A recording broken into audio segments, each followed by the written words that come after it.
I'm pleased to introduce Jim Smith, the founding partner of Smith Costello Crawford. The firm represents technology, laboratory, dispensary, real estate, municipal, and investment clients in both the medical and adult use cannabis industries and offers a comprehensive array of services from regulatory and legislative advocacy to business consulting and legal services. They advocate for sensible government oversight at the state and local level while also supporting clients in navigating citing, application, and regulatory processes. And I'm going to turn it over to Jim. Thank you, and good morning. Those of us who work in the city recognize that the moment the rain starts, the traffic stops. So I suspect folks will be coming, which is fine, including my city solicitor from the city of Lynn to my left. Joining me today, we've tried to put a panel together of the different perspectives, and I'm gonna ask each of the panelists to spend about 5 minutes on their perspective, what their involvement is, and what their exposure is and work and results are with local communities. I'm going to do a piece towards the end on host community agreements, which have become, I think, the most controversial, certainly as it relates to local communities. We want a full discussion, given the different kind of participants. We hope there's a lot of exchange of thoughts and ideas. I'm going to start off with Sarah Grant to my right, who was an attorney in our office. Sarah has extensive experience negotiating zoning, local applications, exposure to the different communities. I thought I'd ask her to bring some of her experiences to us. In a few moments, we'll hear from Chris Mitchum, who is an operator, and what the experience is of the actual operators, folks who are really exposed financially and who really are the industry here in Massachusetts. Ultimately, we hope to hear from the city, the city perspective, municipal perspective, what is and isn't working, what they are looking for, what their expectations. Well, let's just sort of start, and again, I'm going to try to be very informal because that's sort of my nature. Although I will say I am a graduate of this university. I don't recall this room being quite this elaborate when I was at Suffolk. In fact, this is sort of like something like a TV setting or something or other. Sarah, chat a little bit about the cities and towns and your perspective. Thank you. Let me first say that I am a graduate of Suffolk as well, and I've been in this room as a student, and I am having all sorts of flashbacks to contracts with Wittenberg and bar prep, and it's haunting, but I'm happy to be on this side of it. So if anybody is in law school here, it gets better. My name is Sarah Grant. I started my career in law at State Senator Bruce Tarr's office. I was a counsel in his office and worked obviously in cities and towns there and on very different matters, not on cannabis. I joined Smith Costello Crawford in November 2017, and it was about the same time that the adult use regulations were being released, and the draft regulations were being released. They were being debated. Once we really started getting rolling in here, we learned that every single, which is something that we already knew, but every single city and town is different. So we have 351 cities and towns in Massachusetts, and we have 351 sets of zoning bylaws. There's a really handy Secretary of State website that leads you to links of all of them. They're not always up to date, but it's a good start. What we found is that the processes on the local level started taking multiple shapes and forms, and just getting to a point of negotiating a host community agreement such that we could apply for the state application, because if you don't know, the state application requires a host community agreement certification page that says that, signed by both the operator and the city or town, that says that, yes, we've entered into a host community agreement. Now, some cities want you to get a special permit before they give you a host community agreement. Some say, no, we'll give you a host community agreement, and then we'll worry about the special permit later. Some have implemented a request for qualifications or proposals process, which is very similar to something you'd see in real estate, or like as an operator, as a management company. That is a whole nother monster, because it talks about wanting to see a draft application. So let's say that a city or town wants to see a draft adult use application for an operator. Well, I have to create a mass CIP login. I have to fill in information. I have to print each page individually. Maybe I don't know the answers to some questions, like what is my plan to remain compliant with local zoning. Do I have to fill that in yet? Do I have to get a Department of Revenue certificate of good standing? All of these things, where does the draft application sort of end? That'll be one piece of a request for proposals. So the process can take a long time, and then once you submit it, you get selected of, maybe you'll be 2 selections out of 30 applications, or Springfield 4 selections out of 30 applications. The other thing is that, and I think Chris will speak about this later, but finding property in the zone can be very difficult. And one of the things that we started doing at the very beginning was clients would come to us, they'd send us an email, they'd say, here's an address I found of a commercial property for sale, can you tell me if it's zoned properly? So I have to take a look at, trying to think of Grafton's zoning regulations. What's Grafton's zoning? And what's their buffer zone? The statutory buffer zone, which is the legal buffer zone passed by the law and also in the regulations, is 500 feet from a pre-existing K through 12 public or private school. That's for adult use marijuana establishments. For medical establishments, it's a pre-existing K through 12 public or private school and licensed daycare. That is still currently how the regulations are set up. When the regulations potentially change in the coming months, hopefully those two get aligned. So I'm not looking at 2 different buffer zones for an operator that wants to use a medical use and an operator that wants to use an adult use. But then cities and towns will have 500 feet from a funeral parlor, 500 feet from a playground, 500 feet from a baseball field, a recreational area, and also actually the medical included a place where children commonly congregate. So, cities and towns have passed this, and that's part of their zoning. It goes beyond what the state law says that you can do, but I don't, that's just how it goes right now. This hasn't been litigated yet, so this is just out there. Right. So, let's say that this property is 500 feet from a baseball field, and it says recreational areas. Now I have to call the city and town and say, hey, is a baseball field a recreational area? Or is a doctor's office that treats, or is a dentist's office that treats children a place where children commonly congregate? Is a karate studio? So these are all the questions that we have to answer as we go through the buffer zone analysis, which can obviously be lengthy. And then let's say that they do actually find a property in the zone. That's sort of where the negotiations take hold, which Jim will talk about. And I think I'll pass it off to Chris to sort of talk about the operator perspective of all that. Hi, everyone. My name is Chris Mitchum. I'm the CEO of DM Cannabis. I want to introduce a couple of friends that I brought with me today. On the left is Nick Zawaski. He's our VP of Sales. In the middle left is Ben Almond. He's our Chief Operating Officer. Johnny DiNovella, our Retail Manager, and Matt Busby, our Construction Manager. The whole crew. So thanks, guys, for coming. Appreciate it. It's an honor to be here. It's a beautiful campus. I want to thank Smith Costello Crawford for representing us so well and for inviting me to speak today. I'm going to do my best to make it worth your time and offer the operator's perspective. Good counsel has been a godsend for us. We're honestly fortunate that we found Smith Costello Crawford as opposed to a lot of other firms where I hear horror stories from other folks in the industry.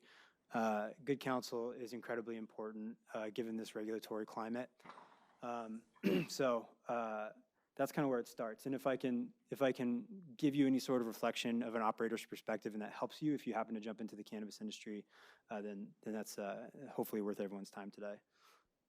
So I'll talk to you a little bit about the process of getting an HCA, a host community agreement, which so we operate out of Oregon. That's where our company started. So Massachusetts is an entirely different regulatory structure.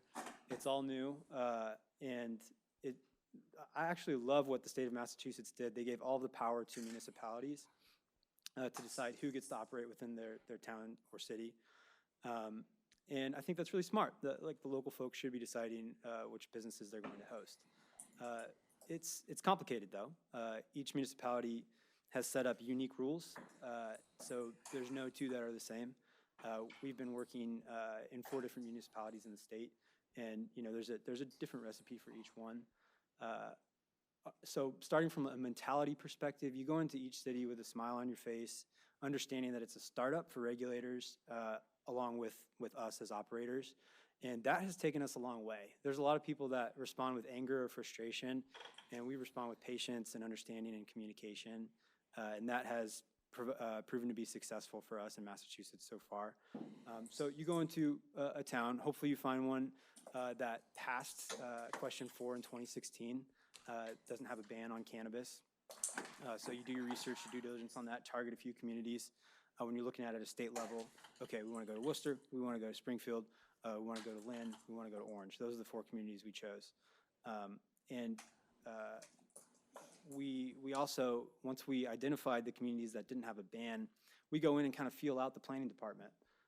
We see if they're open to it, or if there's, if we get a feeling of some sort of ingrained obstinance to cannabis. There's a lot of passion, both for and against cannabis in the industry as a whole. So we want to make sure that they're on board with cannabis, and they're not just saying that they're on board. So we go feel that out. We finally choose our communities. And then we get into the community, and we do heavy due diligence on property. And property is incredibly hard. Securing real estate is incredibly hard. I can't even begin. I wish I could just download all the experiences I've had trying to find real estate to all of you guys, but just trust me on this. It's the hardest part about this business is finding real estate. So I'll walk through a couple of steps in that process. You find the municipality that you like. They seem friendly. Each municipality has its own regulatory structure and recipe. That starts with zoning. So which zone, if I'm a city manager, which zone do I want to allow cannabis in within my city? General commercial, industrial, like which streets? Some people break it, or some communities break it down to specific streets that you can operate on. And what is my community going to respond best to? Like, are we going to enrage the community, and am I going to fail to get reelected if we choose the wrong zone? So I empathize with the decision-making process here, but the conclusion to that, from an operator's perspective, from my perspective, is that usually the zoning is pretty restrictive. We have to go to a specific part of the town, and the landlords in that zone know that they have something really special there. So when you're negotiating a contract, that becomes a huge factor. So you go to that zone of town, and you start knocking on doors. You hit Craigslist, you hit LoopNet. You try and find anything within that zone, just a human to talk to. We've sent letters. A lot of times, like our legal counsel will get us in touch with landlords because they're really well connected within communities. And so we've been able to find landlords a bunch of different ways. Get in front of the landlord. It's a whole pitch process, for us as operators. Johnny, he's been our guy on the ground out here. I live in Portland. I come out frequently, but Johnny usually is in this introductory part of the process, and I always tell him, don't sell them on cannabis. Like, just sell them on getting a cup of coffee. Like, just sit down for a cup of coffee, give me 5 minutes. And Johnny, show up in a suit, wear a smile, show them that you're a real person. You're not this crazy dreadlocked, tattooed cannabis guy, and at least give ourselves a shot. So if we're lucky enough to get down for a cup of coffee, probably 1 out of 10 don't even sit down, or 9 out of 10 don't even sit down for a cup of coffee. So take 100, you get 10. And then once you sit down for that cup of coffee, maybe 2 are like open to having further conversations. So take that already chopped down number and chop it down by 8 again. And then you have 2 landlords that they know exactly what they have. So you start this negotiation process, and it's the worst one-sided negotiation process because they're charging double, triple, quadruple market rates for rent. They don't want to sell you the building, even though you're going to have to invest hundreds of thousands of dollars to retrofit it. So it really sucks from an operator's perspective. So if the stars align and you're able to find that unicorn piece of property, you secure it, hopefully with a letter of intent, some sort of document that you can secure it without a full 15-year commercial lease. Most landlords are open to that. If they're reasonable people, you can start to fill them in on the licensing process and let them know that we need to understand if we can even open here before we do a long-term lease. So you negotiate that part of it. And then after you get that document, usually you secure it for like 6 months. Then you go to the city. So then you apply at the city level. So we start a long ways before even we apply for an HCA with a city. There's a ton of work to do, months of work to do before we even apply at the city level. our strategy has been, we try to secure multiple properties and throw multiple options at a city, which we did in Worcester, and it turned out to be a successful strategy for us there. So, we went through hundreds of properties. We found 3 with those unicorn properties in different areas of the city, and we were able to give Worcester the luxury of choice for us as operators, which was great, and we were lucky enough to get an HCA there. That process, they're typically long.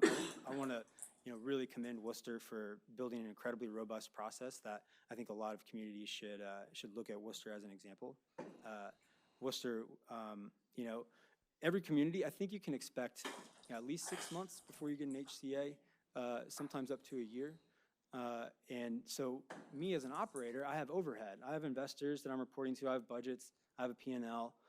Any extra overhead that's slack, that's not generating revenue for me, really sucks. And no one wants to see that. So if I'm paying heavy rent on a piece of property for a year, before I even get the HCA, and once I get the HCA, then I apply at the state level, which takes another year. So we're talking about securing a property for 2 years without generating any revenue from it.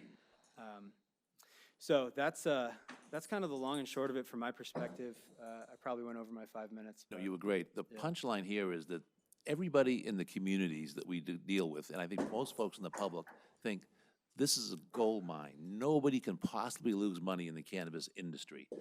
I tell every client, I give them the same pitch. You want to be in this industry? Take your money, go to Vegas, put it on red. Better odds, far better odds. Yeah. This is, as Chris said, honestly, now we tell clients 18 months, and Chris mentioned 24 months. You walk in the door, you won't see a nickel for 18 months. Everything goes perfect. Unless you've got a ton of money. And what Chris mentioned, the overhead and the rent and his staff and his team and his investors, he left out the lawyers, of course. We're in the overhead too. We are part of the overhead, Sarah and I, and our families appreciate that. So I'm very much worth the overhead. I'm very bearish on the industry, and I tell people the truth. This is a hard industry, and you've got a lot of people with passion who want to get into this industry. And you say, look, there's no banks, there's no loans, there's no breaks, the rents are higher, nothing is market. Nothing is market in this industry because everybody is convinced you're on your way to millions. And folks are going to make some serious money. Not a lot of them, but some of them make some really serious money. Others will do fine. I suspect that more will lose than will make money in this industry. That's how tough this industry truly is on folks. And if you don't have the capital, I tell people there's 3 things you've got to have. And capital is number 1. The ability to put millions of dollars on the table without a bank and let it sit out there for as long as 24 months. So you need capital, you need those resources. You got a business acumen. You just heard from Chris Mitchum. There are people in this industry who are very, very good, very sharp business people. They have to be. If they're not, they won't survive. You have to have business acumen. And you have to know how to grow. Best restaurant wins, best chef wins. If your product is adequate, below adequate, social media will make it very clear that that's not a store that folks ought to shop in. So you got to know what you're doing. You got to know the industry. And there are very, very few entities truly that can meet all 3 tests: capital, business acumen, and the ability to grow and know the industry. Once Chris gets all of this stuff done, and once Sarah's figured out the zoning, and we talk about the local issues and the local politics, there's just one, and I know it's in Sarah's table, but this is just a story. We had a perfect location. It is a dream location. It met the zoning in the town. It was absolutely ideal. We're about to go forward, and we are roughly within the neighborhood of one of the city councilors. He amends the zoning ordinance to add that you can't be within 500 feet of a funeral parlor, so that location wouldn't get anywhere near his neighborhood. A funeral parlor. Those people are dead. We are not offending anybody. And yet that is a zoning ordinance in Massachusetts where somebody has spent a lot of money tying up a very, very ideal piece of property. An investor, this is not Chris, another company, are gone. You know, so this is not an easy business. Once though, and our focus today is really the municipalities. I mean, there's a million stories of these municipalities. But I want to focus on the host community agreement, because that's really has become incredibly controversial. Ultimately, I hope there's a few litigators here, because you're going to do just fine in this business. It has to be litigated. It has to be adjudicated. Somebody's got to explain what the hell these words mean. Legislatively, and I think you understand the process. First of all, it didn't happen legislatively. It happened with initiative petition. And so there's this thing given to the legislature that they've got to then amend and sort of make it work with the statutes of the Commonwealth. Nobody really was a fan of it. The AG, the governor, the lieutenant governor, the treasurer, everybody came out no on 4. I mean, we didn't really have allies. Yet the legislature has to then fix this statute. House did a version. They kind of went, we thought we had a good draft, but they ended up going down, made it like the gaming law. You know, all kinds of cameras, all kinds of regulations, all kinds of security, all kinds of what's going on in this place is really dangerous. The Senate, a little bit less so. Ultimately, as the process, as you all know, there are 6 conferees, 3 from the House, 3 from the Senate. They mashed together this law, and it's the law, and it has not been amended, and frankly, they don't want to touch it, and they have to. But that, if they don't touch it, then it really does matter. It comes to the courts to adjudicate this thing. I'm going to go up and so kind of run through the host community agreements.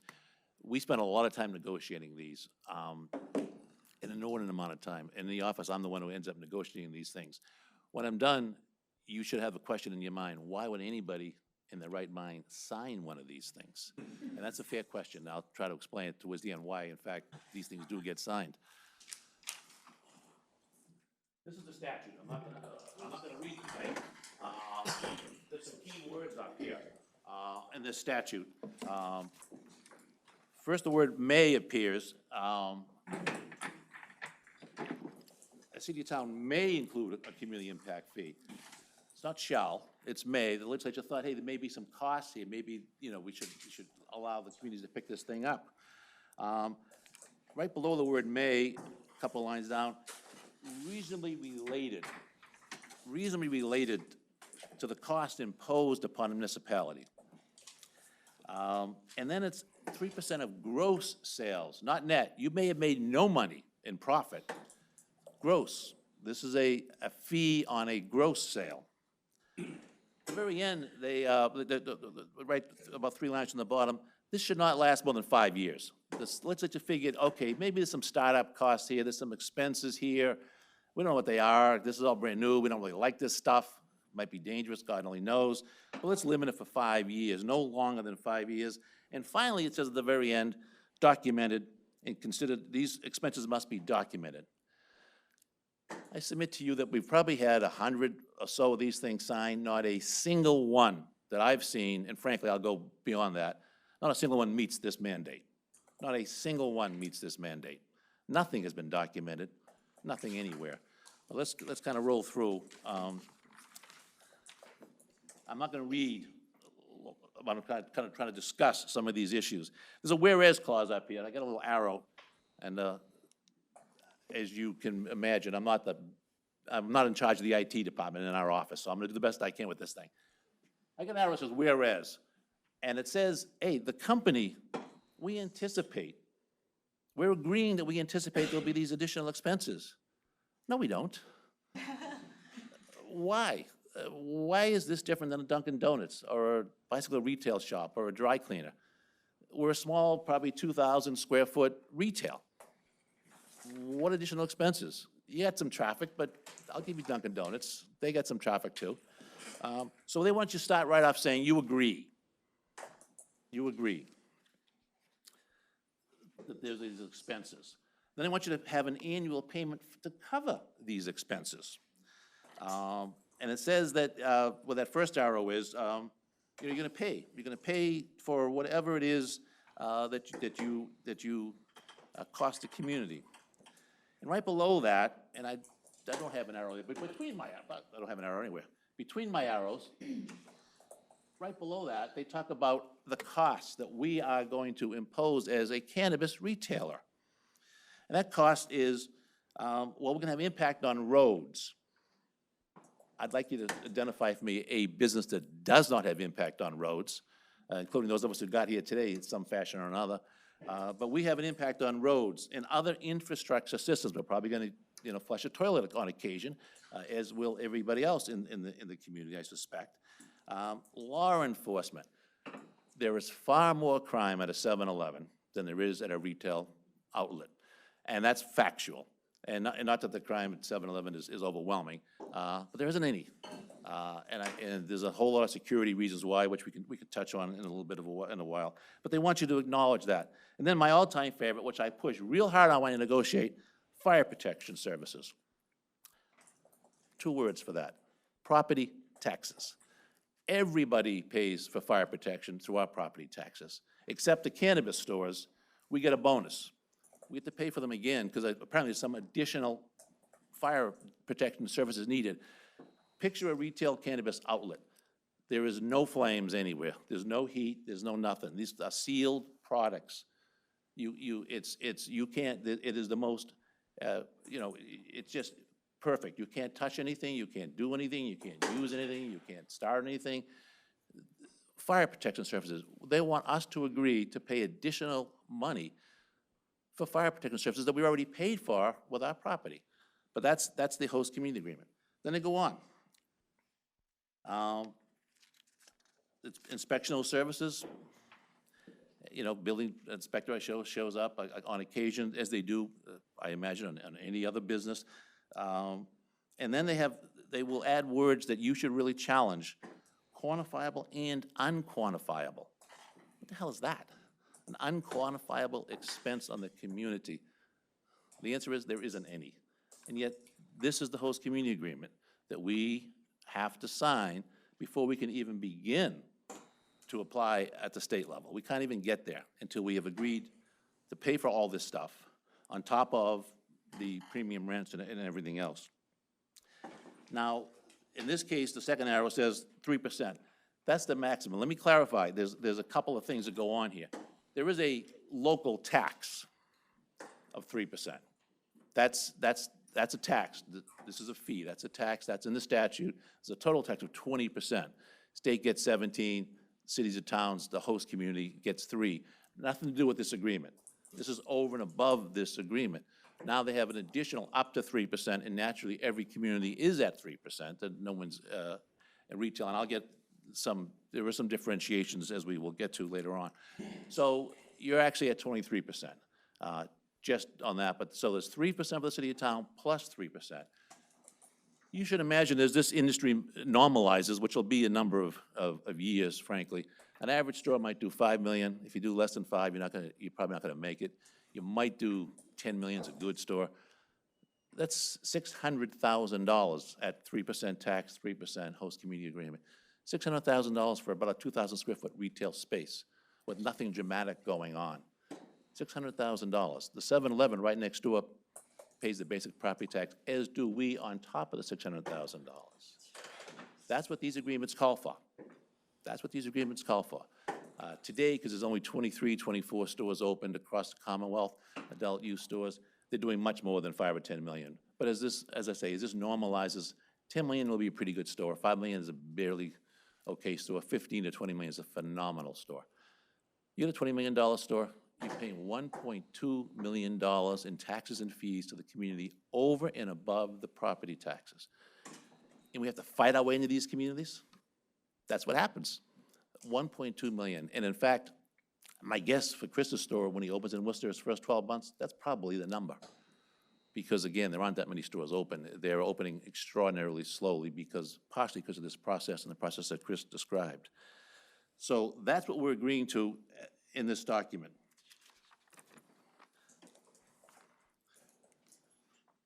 Now, another arrow. This is just a question of when it starts. I mean, but they also say that they all put in the agreement, hey, this will continue for 5 years. Okay, that's the statute. And then there's this other language that gets added. And this is the language you've got to draw the line on. You should ask your client, please walk away. But as Chris has pointed out, they really can't walk away. This says, hey, at the end of this 5-year period, which is the statutory maximum, if we can't agree on a new fee, This one will just remain in effect until we can agree on a new fee. Why would a city or town ever negotiate a new fee? Because it has to be based on the reasonably related expenses. That's the statute, statutory language. Well, I think that answer is zero. There are no really extraordinary expenses. Maybe you can conjure up something. But why would they do this? I call this the 61st month fee. If they look for a 61st month, and this is in many agreements across the Commonwealth, many agreements, they go back at a 61st month and say, well, you got to keep paying us. Statute says 5 years. Somebody's got to litigate that ultimately. But this language is everywhere. When you see this language, you've got to say no. Most solicitors will, most communities, because not the solicitor understands what the statute says, but the political leadership, the treasurer, the auditor, whoever's spending the money, the budget director says, oh, this is great language. It's just not legal, and you shouldn't allow it to be in your document. They then go on and they talk about additional cost payments and reimbursements. There's a whole group of things here. Permanent construction fees, local facility fees. One of them wanted to charge us to use City Hall, public hall, for a meeting. Well, you got to get the maintenance guy out. You may have to hire a cop. It's the public hall. They literally wanted to charge us rent to have a meeting, which was required by statute to have, to use the public facility. They will run up any kind of expense that they can imagine. And now, this is not every city or town. Chris pointed out Worcester, Lynn. There are cities and towns that are doing things closer to the statute. But I would still argue that even in those agreements, statute is being violated. They want other costs, anything that they can conjure up. In this instance, actual costs, in this case, of holding the meetings. Late payment penalty. If you're late on your taxes, there's a statutory cap on what that might be. Most communities now want 5% if you're 10 days late. I can't do the math on what that is on an average annual interest rate. At least have them give you written notice. At least put the word written in there. They won't have it in there, but you ought to make sure you add written notice if we're late for a payment for any reason. And the payment schedules are all over the place. They're quarterly, sometimes they're bi-monthly, sometimes they're annually, sometimes they start on the anniversary date of the opening, sometimes they are, based on the fiscal year. So that's language that's very important to watch as to the kind of, when these payments are due and what the town is looking for in terms of additional payments from us. This is where we get to have the fun stuff now. Beyond the 3%, the communities have a history of asking for charitable donations. And asking is really a misused verb. Mandating a contribution, which is an oxymoron. This is in most every agreement. They'll want 20, 25,000, they might want more. I've got just a couple of examples. This one, this is a 25,000 example, to be determined by the company, sometimes determined by the city, oftentimes determined by the city. Community support, and then over and above these documents. Now, we're not rolling in, a giant big box store on the town square. We're rolling in a 2,000, 2,500 square foot retail, half a dozen, 8 to 10 employees at any one time. And they want, over and above everything else that they want, they run through sort of this list of things. This one's 100 man hours, or person hours annually. They want volunteer. They want us, you got to use local vendors. You've got to, in this case, they want us to hire employees, local employees, hire local employees, local vendors. Imagine anybody telling Dunkin' Donuts, Walmart, or even Mary's Bicycle Repair Shop, any of these things. This is prevailing wage for construction in this city or town example. Then they want an annual report. How'd you do? Every year, let us know how many people will live in our town who work in your store. How'd you do with those charitable contributions? This is language that should not be in these agreements. The statute says nothing about any of this stuff, yet they're in most of the agreements. This is the one you absolutely cannot sign. They have local health departments, typically volunteers in the towns. They want the ability to come in and say to your client, well, I don't, that product's dangerous. You can't sell that. We'll shut that down. You can't have that. Nobody can walk into Dunkin' Donuts and say, don't sell the coconut donuts. I don't like coconut. It's dangerous. You can't have this. Yet these are in, this language is in agreements where local health departments can walk in. Now, this is not about the CCC. That's a different seminar later today. The Cannabis Control Commission is extraordinarily aggressive when it comes to regulations, and I understate it. They are incredible on regulations. They show up unannounced. They bring in 6, 8, 9 people. They inspect all the time.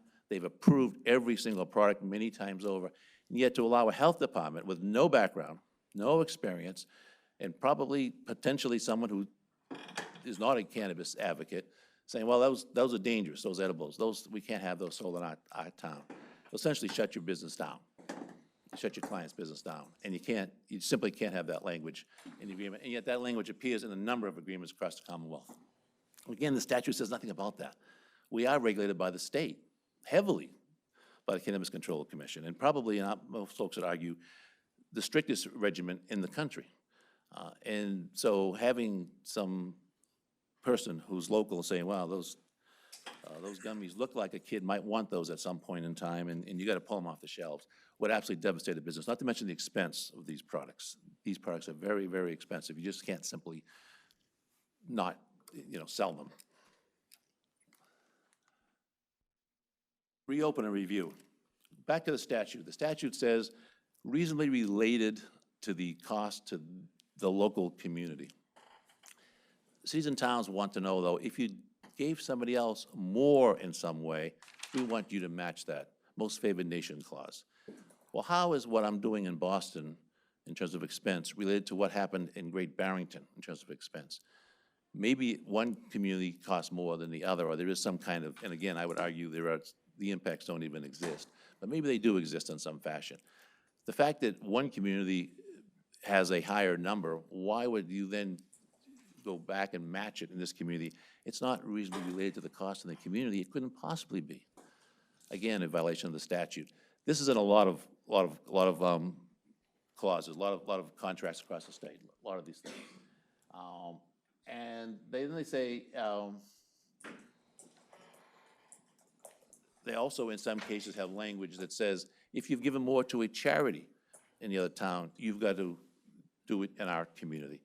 So one town wants 100 person hours a year, and you've only got 75. I mean, that's language that is totally beyond any kind of statute.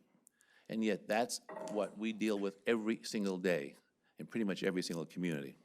I don't know what I'm doing with local taxes. Let me just see with, oh, my arrow on this one. They say you're going to agree to pay taxes, because there's a history when we started this business with medical being nonprofit. They're all worried this is nonprofit, this is tax-exempt land. It is not. There are none, if any, I don't think there's anybody really operating as a nonprofit in this industry, not intentionally anyway. And there are, so this language is always in there. You can't, you got to pay your taxes, you can't do anything. Make sure you add language that at least allows for excess valuation. We get, like everybody else gets, the right to challenge an excess valuation. That's statute. That's just, everybody gets that right. Don't waive it. They will have you waive it, given that option. So why sign? Why sign one of these things? Why could you possibly sign one of these things?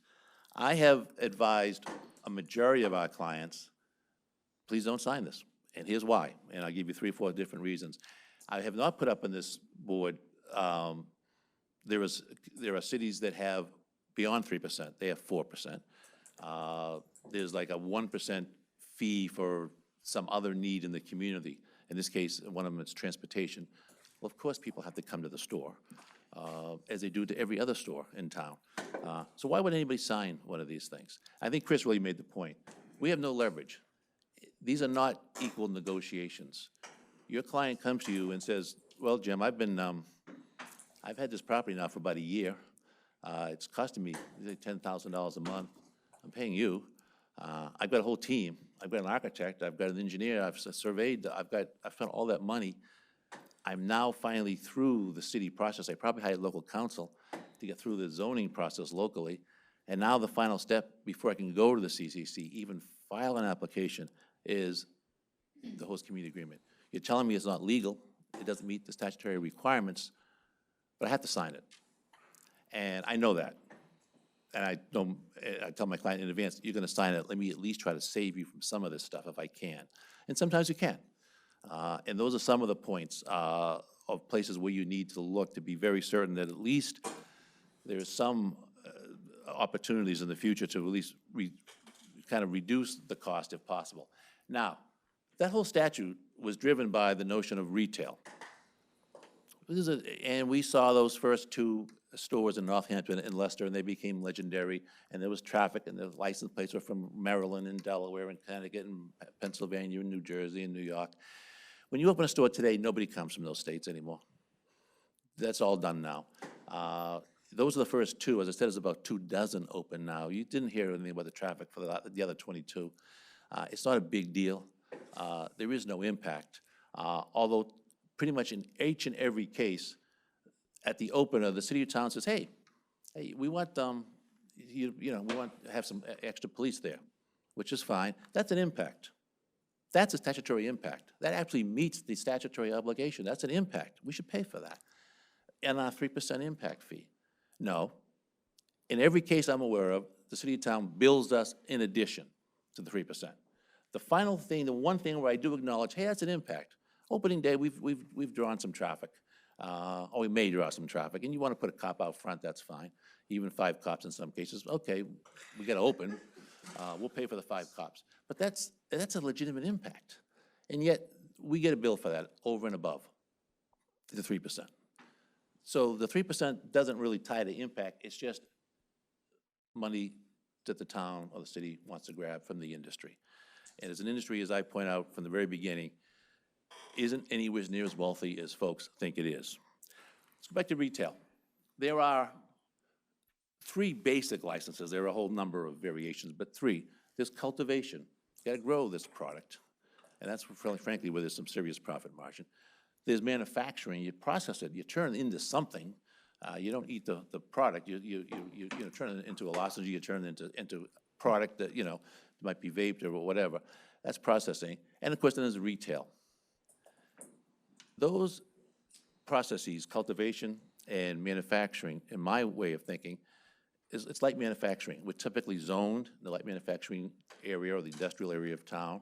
It's an industrial or a light manufacturing facility. There's no real impact. In fact, cultivation is jobs, in some cases, very, very good jobs, 6-figure jobs. Your head cultivator is a pretty sophisticated individual. The communities now want 3% of those sales. Well, I tell them there are no sales. I mean, there's nobody coming to our store except our employee, to our door, except our employees. I grew up in Lynn, there's jet engines, and GE had a lot of people making jet engines, and there's 3,000 people show up every day. But I don't go and buy a jet engine at GE. There's no retail operation there. And same thing with that cultivation. There's no retail operation there. There's no traffic. They want 3% of your sales. In the language that they will put in the cultivation agreements will say, well, when it's sold at retail, and by the way, that's all very easily recorded because the CCC, the Cannabis Control Commission, has incredible regulations, incredible rules. Every nickel is well known and accounted for. So when you sell it at retail, whoever sells it, we want 3% of that number. Or if you wholesale it in some cases, we want 3% of that number. Now, if I was growing tomatoes in those buildings, I'd be welcome with open arms. If I was making bicycles in those buildings, I'd be welcome with more than open arms. Instead, when I walk into a town and say, look, we want to cultivate here. I want to do some light manufacturing in your light manufacturing zone. I want to hire 30 or 40 people. I want to pay some of them really good money and some others less skilled, less money. And I have no 18-wheelers in this industry. My product is so small, it's probably the size of this. I can walk in a bin and put it in the back of a very innocuous van and drive off on your street. That's my impact. They want 3% of your retail sales ultimately, or if you're selling wholesale, in most of the cases it's wholesale, 3% of your wholesale sales. No cultivation town, city or town should get 3%. There's a couple things you can do. You can make the point, hey, really, this is light industry. You know, you got an empty industrial park over here, I got a guy I can put in your industrial park, just gonna, you know, grow something, make something, and hire people. You can negotiate with them. I've got some down to 2%, some down to 1.25%, or you can put a cap on it. And caps are very useful. 50,000 to a small town's a lot of money. The guy next to us is paying nothing. I mean, you're paying property taxes just like they are, but on top of that, we'll give you something. Cap that. Do not accept 3% on cultivation. And that same story goes with manufacturing. I don't think the legislative intent, and of course, as I explained earlier, this is just kind of mashed together from initiative petition through a body that didn't really want to deal with it. But I don't think anybody really intended the industrial side of this business, the cultivating and the manufacturing, to also have a host community agreement for 3%. And there's a number of reasons why I think that. I mean, we were very involved in that process, but the real goal from a public policy perspective is to defeat the illicit market. Estimates tell us that 85% of all cannabis sold in Massachusetts is sold illicitly. You have no idea what's in that product. You have no idea where it came from. You don't know if the kid down the street grew it, or if it was grown up in some guy up in Maine, or it came out of a foreign country, and who knows what's inside that product. But 85% of all cannabis consumed today in this state is that product. We're the other 15, and frankly, we're not even that high. Our product is tested. We know what's in it. Product get rejected all the time. It's tested, it's a safe product. So the goal here is really to defeat the illicit market, just as the lottery really put bookies out of business to a great extent, and now with Encore and soon online sports betting, I mean, that industry is obviously very, very different than it was 20, 30, 40 years ago. That's the same goal here.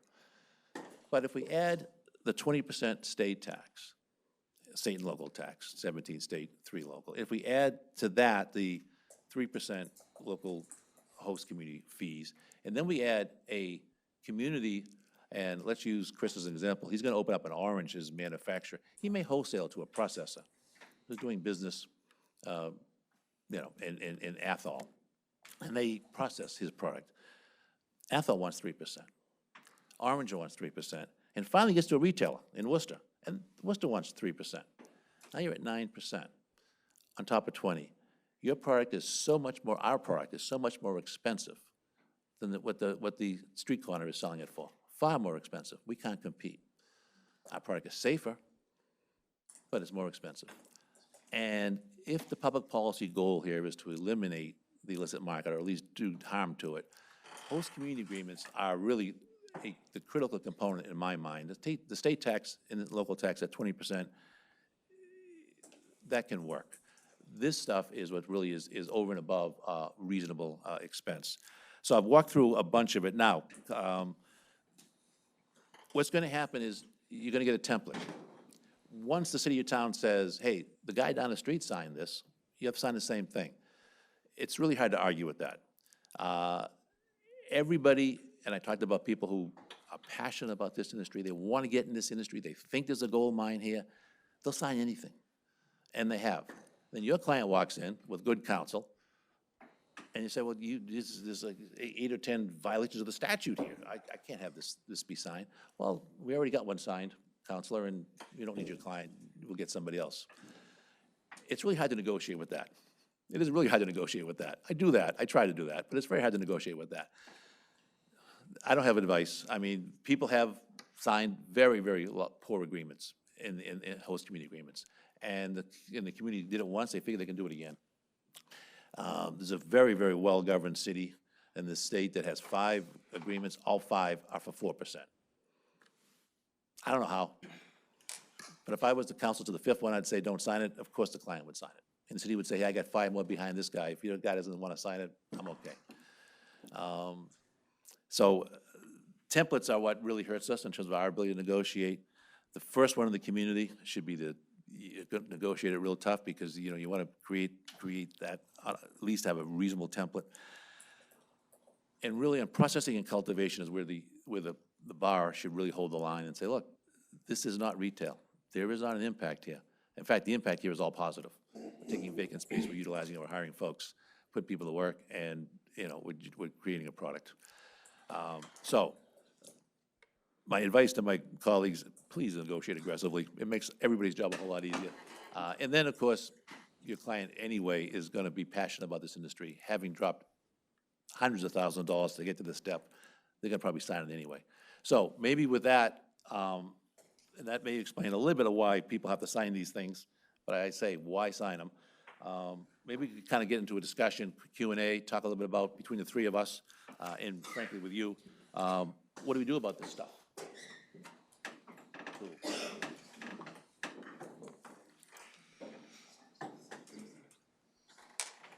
We have a good understanding of host community agreements and why we're in the newspapers all the time. But I hope someone sues somebody, somewhere.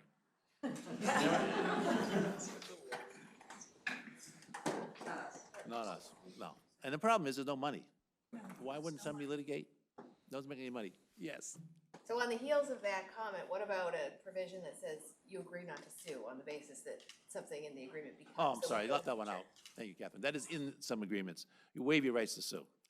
And if you do sue, you pay their fees. I mean, I can find, there are paragraphs all over the Commonwealth. They ask you to waive your right to sue. As members of the bar, good God.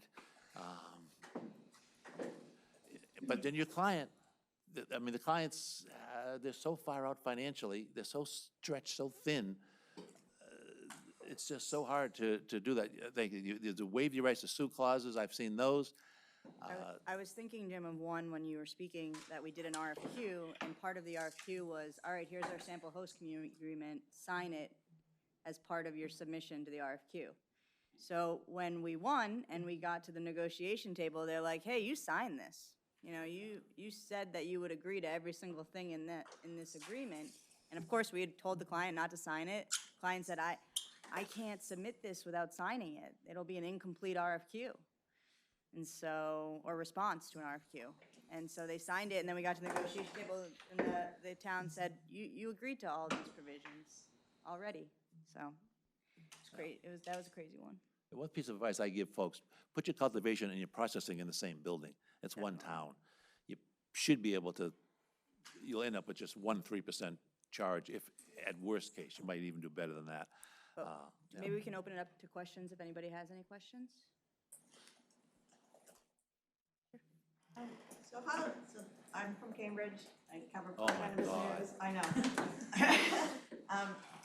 So You we need have- a different seminar for Cambridge. I almost used Cambridge as an example earlier. I'm glad I did not. Again, I believe social equity. I want people to get into this business, women especially. This is a big deal for me. What we set it up, literally have set it up in the state so only big players can be in.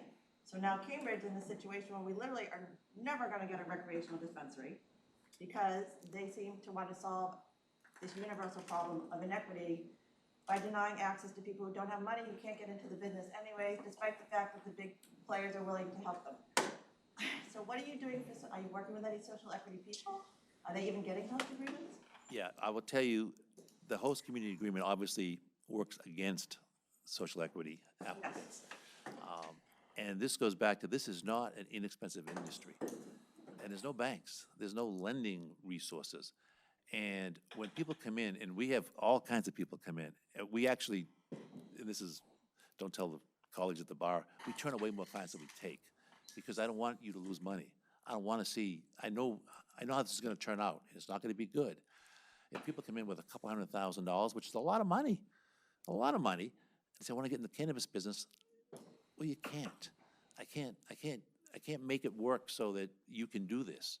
A good store, just a retail, simple retail only, a build-out, leasing expenses, you're at about $1 million to open a simple retail store, which is the least profitable. And so the folks on the poorer side of the equation can open one retail store. That's the highest risk that you have in this industry. So, yeah, we get all kinds of stores. We have done pro bono. We've worked. In fact, we're involved in Cambridge. Another member of our firm, not Sarah or myself, thank goodness. And there is no answer. Everybody wants that to work. It's, why aren't, it's, it's just too expensive. And unless, the answer is the state. I mean, the resources, the state takes 17% of gross. If they took simply 16% and put 1% of gross into a fund, or 15 and 2% or some number, but they're not gonna do that. Once you've paid a fee at 17% and they're taking it every year, they're not gonna say, well, now I want 15. They've got their 17, the cities and towns have their 3. I suggested, I think, we've got legislation that says cities and towns give us one of that 3, because we know you're not using it for local impact, because there aren't any.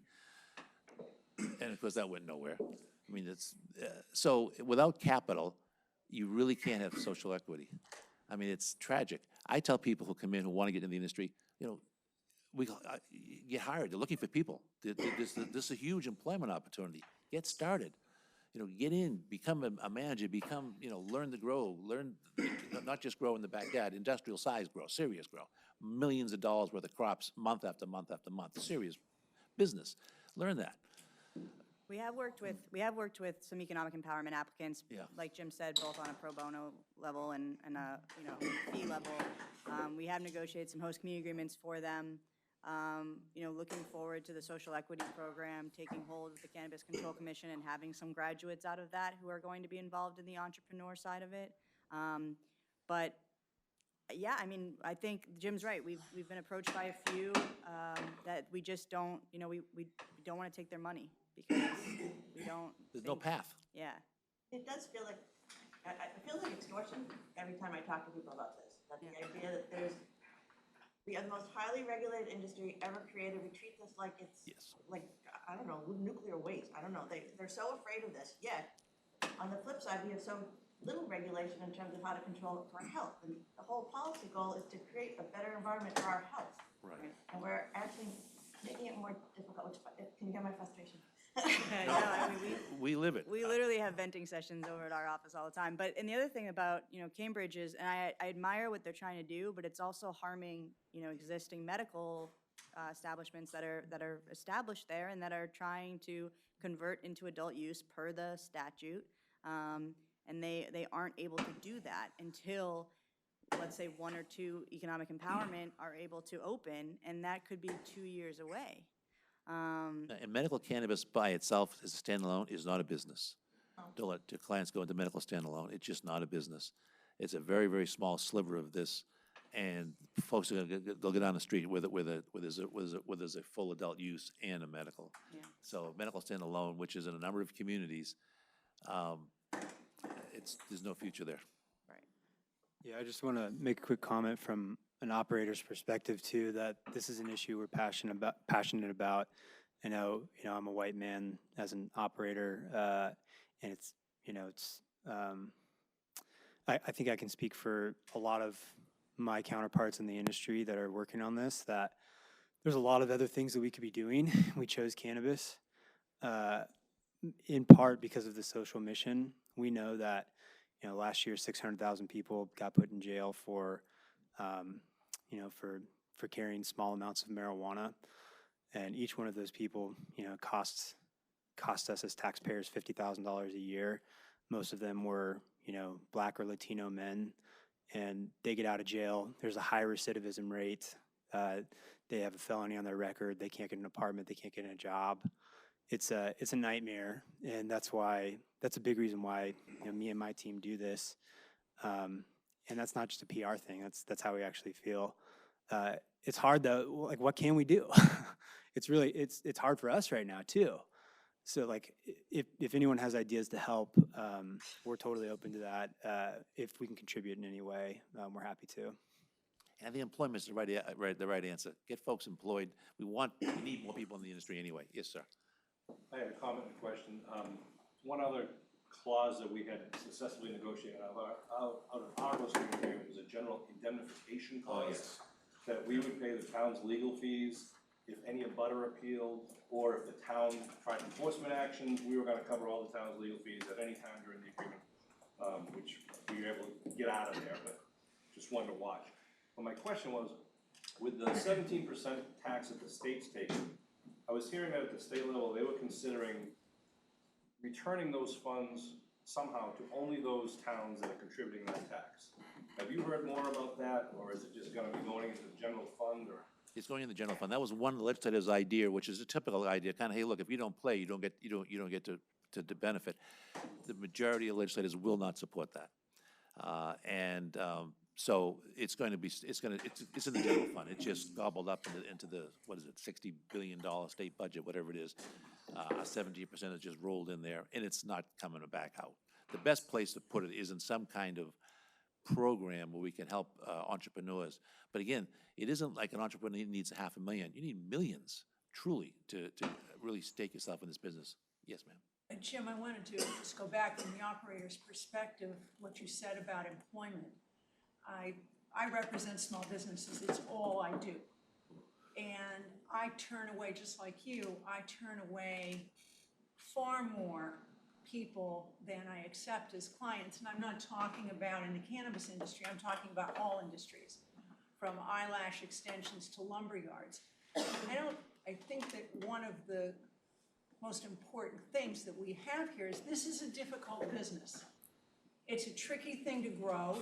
Yes, it's a weed, but it's still a tricky thing to grow. It's a tricky thing to process. The minute you get going sufficiently, you've got massive competition. And the other problem we have is standalone retail is arguably a dying industry. So for people to come in with this lofty idea that they're going to open this store and do whatever for the community, Chris said it at the beginning, you've got to have hardcore business acumen. You have to know how to cultivate your investors. You have to know how to make the best deal with your investors. You have to know how to work out your A-level funding, your B-level funding, all of that in order to be successful. And that that applies whether you're selling cannabis or whether you're selling ladies' shoes. And I think that that's a piece that sometimes we as attorneys miss. We get very wrapped up in negotiating the agreement, but we have to be sure that our clients who are coming in really have a shot at succeeding in retail. Retail is a monster regardless of what you're selling. So I appreciate what you were saying about start in the business, learn it, and then look at what you're going to do. That's the best avenue, and I know folks want ownership and they say, well, the Chris Mitchums, these white guys are taking all the money. Believe me, a lot of white guys are losing a lot of money, or are about to, in the next few years in this industry. Hopefully not Chris. But the startup, I mean, starting any business is tough. I argue this may well be the toughest. And as people have the passion, they come in, you see it in their eyes. I got to get into this business. No, you don't. And you'll note that we're still lawyers. We haven't changed our minds about our business, so. Oh my God, I know. Everybody, by the way, when the client comes in and says, do you want a piece? You know the answer to that question, right? Yes. Yes, ma'am. I work for an engineering firm, and one of the things we do is design engineer cultivation facilities, which falls under our science and technology market. And so we started out, probably 18 years ago, when nobody wanted lab office space in their building. And I think it's ironic that Cambridge, now has Kendall Square with all these wonderful biopharma companies in it, but they don't want, the cannabis there, or they don't want the recreational cannabis there. But they're the hub of biopharma now. Nobody wanted in their buildings before because they were afraid of what they were producing or working with. And the other thing is, you mentioned there are no traditional lenders right now that are lending, but I do know that Bakos Bank is one traditional lender that has kind of found a way around the lending practices with, they lend for production equipment and for cultivation equipment, and so there are ways around that they can help fund in a traditional way these cultivation businesses. Right. And then for non-traditional, there are REITs. There are REITs. There's expensive money, and Chris knows this better than I do, certainly.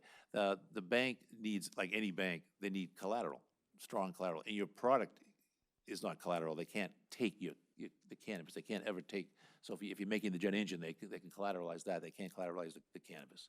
So the machinery is possible. I mean, there are ways to do it, but it's also, I mean, I think we've made it very clear, it's a high-risk loan, and banks are not unmindful of that. Yes, sir. I was just curious, in the wake of some of the federal charges that were just brought against Fall River last week, what's the concern with public corruption? I know the extortion, I mean, how do you kind of, in that case, quite literal, how do you go about protecting, potential business from that when there is so much leverage? I'm very familiar with that matter.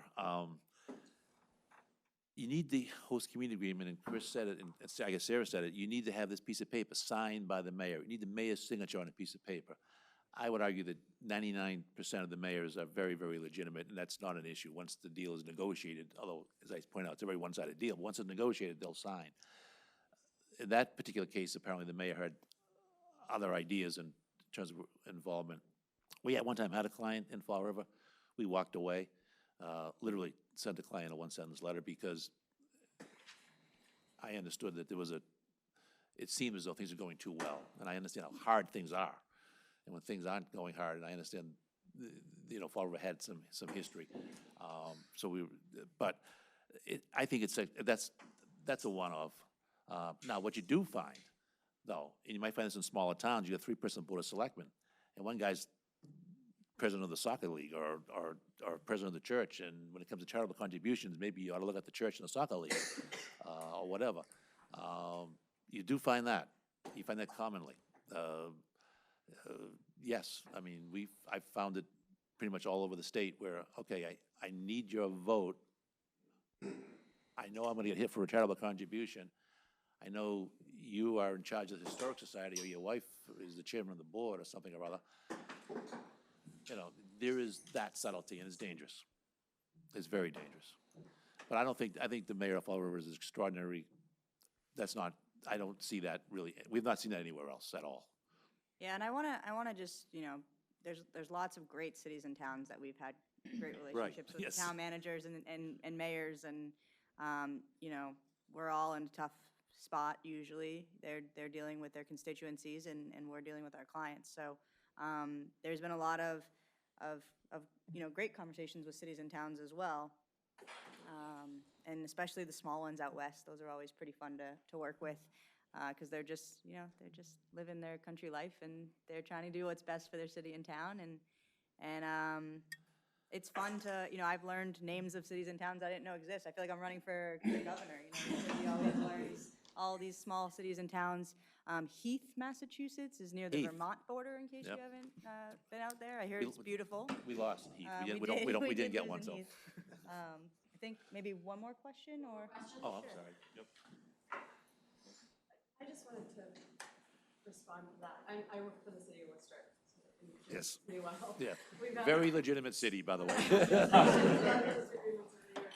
wanted to say, I think we were one of the first probably to execute a request for interest process, because we really didn't have a blueprint with, Worcester has 15 retail licenses that were available, and we've been pretty open to cultivation and manufacturing of any number, so we've had 40 applicants and only 15 licenses. So our public process, the manager set up an internal committee to evaluate all the requests that came in.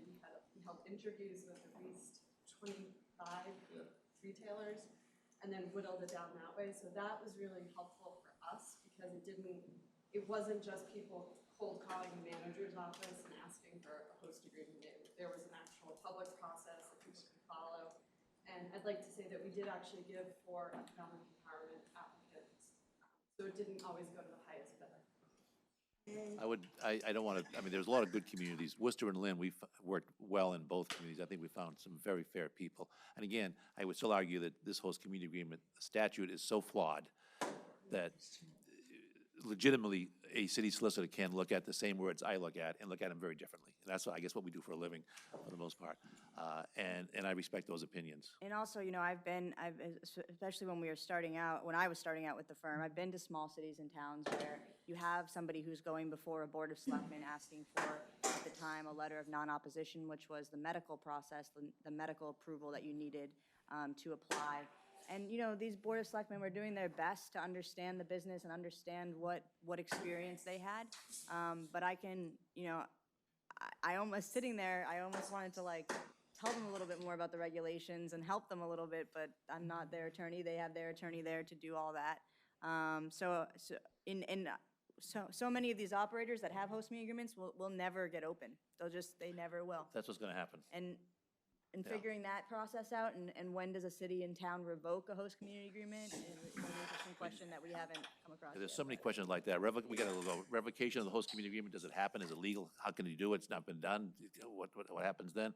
If they have this agreement and they sit there for 2 years, 4 years, 6 years, 8 years, you have a mandate. Worcester and others have a mandate to open X number of stores. What do you do then? And as you know, we have, our experience with medical is that it rolled out so slowly that it lagged for a very long time. So we have this much interest in retail licenses, which are pretty valuable at this point to the operators and to the city. Making sure people can get online in a timely manner is important. But in addition to your comments about the zoning, Worcester has a licensing process that we also follow, which we have found extremely helpful to address sort of the short-term means of opening in those first several days. We now call it a 30-day plan, but essentially the license commission, we try to keep the zoning issues very separate from sort of the traffic licensing, police detail issues that you might only need for a short period. So bifurcating those two has helped us manage the separate issues. Some of those are not necessarily land use, that should stay on a special permit in perpetuity. Well, we run over. Yeah, I'm really sorry to cut this Yeah. off, but it's really interesting. I thank the panel very much.